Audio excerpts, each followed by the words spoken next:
Vamos a conocer más sobre control social y para ello hemos invitado al doctor Fabio Velázquez, presidente ejecutivo de la Fundación Foro Nacional por Colombia. Doctor Fabio, buenas tardes. Buenas tardes. Doctor Fabio, cuéntenos, ¿qué es control social?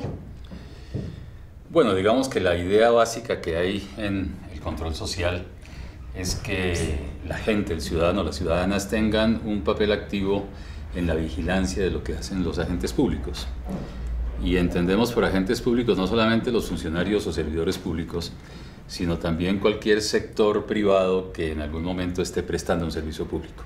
La idea un poco es que las funciones públicas tengan en la gente una fuente de iniciativa para corregir conductas erradas o para poner alertas sobre posibles riesgos de corrupción o simplemente para hacer mucho más transparente la gestión pública. La idea es que rendición y petición de cuentas forman una especie de pareja que hace parte hoy día de los modernos sistemas democráticos.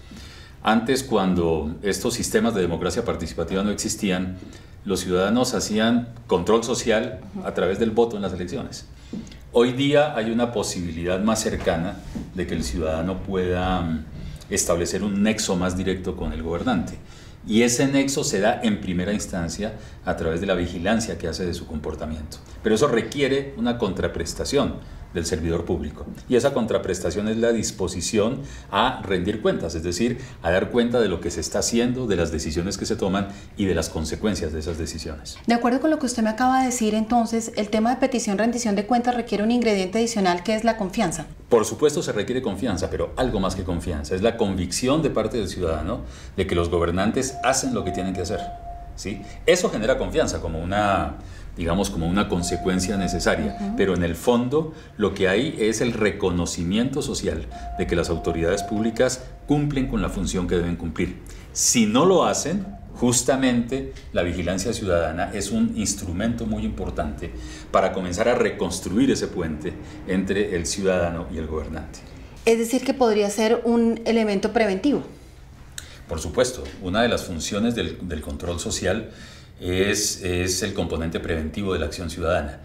Prevenir, como tú lo señalas, significa tratar de que no ocurran ciertas cosas que no deben ocurrir. Lo podemos poner en términos de riesgos de corrupción. Entonces, cuando un ciudadano hace vigilancia del comportamiento y de la conducta de su gobernante, lo que está haciendo en última instancia es evitar que se generen todas las condiciones para que aparezcan los riesgos de la corrupción.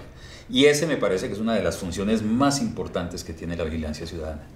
Y como ciudadana, ¿qué tengo que hacer para hacer control social? Todo proceso de vigilancia ciudadana debe basarse en buenas dosis de información acerca del objeto de mi observación. Si yo estoy vigilando el uso del presupuesto, debo conocer el presupuesto. Si estoy vigilando una obra pública, debo conocer en qué consiste la obra pública, quién es el contratista, quién la está haciendo, cuál es el cronograma, cuál es el valor. Es decir, esa información es clara. Así pues, información de un lado, voluntad para hacerlo, capacidad de conversación y negociación con la autoridad pública, y de ahí en adelante ya va a depender mucho de la iniciativa y la creatividad del ciudadano y de las condiciones del entorno que tenga, digamos, que hagan parte del proceso. Ahora, quizá lo interesante es que la vigilancia social tú la puedes hacer como individuo, como persona, pero normalmente los sistemas democráticos tienden a que los ejercicios sean colectivos. Es decir, la democracia es una construcción colectiva y por lo tanto la vigilancia social tiene que ser una construcción colectiva. Doctor Fabio, ¿cómo hacer control social con ciudadanos que no tienen suficiente conocimiento de lo público y de lo privado y que además no tienen suficiente conciencia de lo que es el Estado y de las responsabilidades que tiene el Estado?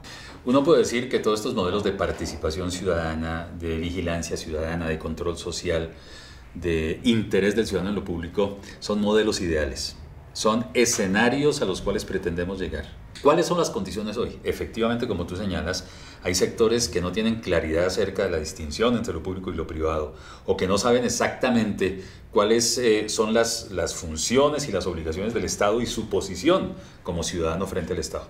Entonces, ahí hay un déficit muy importante que es de cultura política, que es de entender que yo como ciudadano tengo derechos y deberes y que al frente mío hay una organización que vela por el bien común, ¿cierto? Esas comprensiones básicas son absolutamente necesarias para el ejercicio de la participación ciudadana y por tanto el control social. No necesariamente todo el mundo las tiene actualmente, entonces ¿qué es lo que hay que hacer? Emprender una brigada y una campaña de cultura ciudadana, de cultura política, de afinamiento de claridades conceptuales, de claridades mínimas necesarias que todo ciudadano debe tener. Y eso debe comenzar por la escuela. A mí me parece que ahí hay un déficit impresionante en el caso colombiano, y es que no tenemos claros cuáles son nuestros derechos y nuestros deberes. Hemos avanzado en eso. Hace 20 o 25 años hacíamos la misma pregunta y la respuesta era aún más dramática. Hemos avanzado, pero hay un terreno todavía muy largo por recorrer en ese trecho de educación ciudadana.